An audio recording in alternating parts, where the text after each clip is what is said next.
So ఇంకొకటి ఏంటి అంటే భరణ్యను ఇమాన్యుయల్ మాట్లాడుకునేటప్పుడు మాట్లాడుకుంటారనమాట. ఇట్లా జరుగుతుంది ఏంటి, ఏం చేద్దాము, అందరూ నన్ను టార్గెట్ చేసినట్టు అనిపిస్తుంది అని ఇంకా బాధపడుతూ ఉంటారనమాట.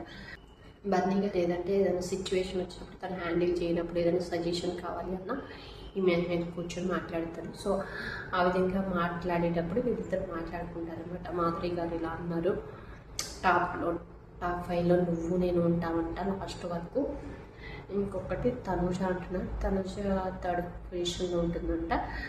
ఎందుకంటే తన క్యూట్నెస్ కానీ తను ఇట్లా మాట్లాడే అమాయకంగా కనిపించేది కానీ ఇట్లా అని అనుకుంటారు. వీళ్ళిద్దరు ఏంటంటే అవునన్న అమ్మాయి గేమ్ ఆడుతుంది, తనుజ అయితే గేమ్ ఆడుతుంది, క్యూట్గా ఉంటుంది కాబట్టి అది ఆడియన్స్కి నచ్చుతుంది. అది కాకుండా ఊరికే ఏడుస్తుంటే మనం ఏదో చేసి అమ్మాయికి ఏదో చెయ్యనట్టు కనిపిస్తుంది. సో అందుకనే తనైతే గేమ్ స్ట్రాటజీలోనే ఉందని ఇంకేమో అంటాడు. ఇంక బన్నీ గారు వింటూ ఉంటారనమాట.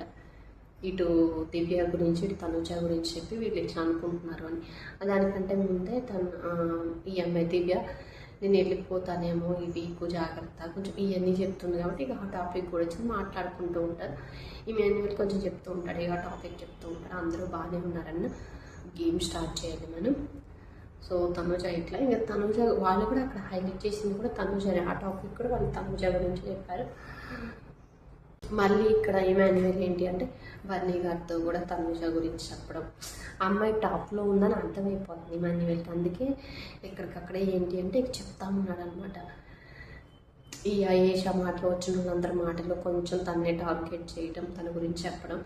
సో ఇవన్నీ చెప్పిన దాన్ని బట్టి తను టాప్లో ఉందని ఇమ్ముకు అర్థమయ్యి సో ఈ స్ట్రాటజీలన్నీ ప్లే చేస్తుంది. ఎక్కడికి వెళ్తే అక్కడికి తనుజ గురించి చెప్పడం, తను ఇట్లా గేమ్స్ ఎక్కువ ఆడినట్లేదు, పర్ణిక సపోర్ట్తోనే ఆడుతున్నట్టు అనిపిస్తుంది, మాకు కూడా అట్లానే ఉంది.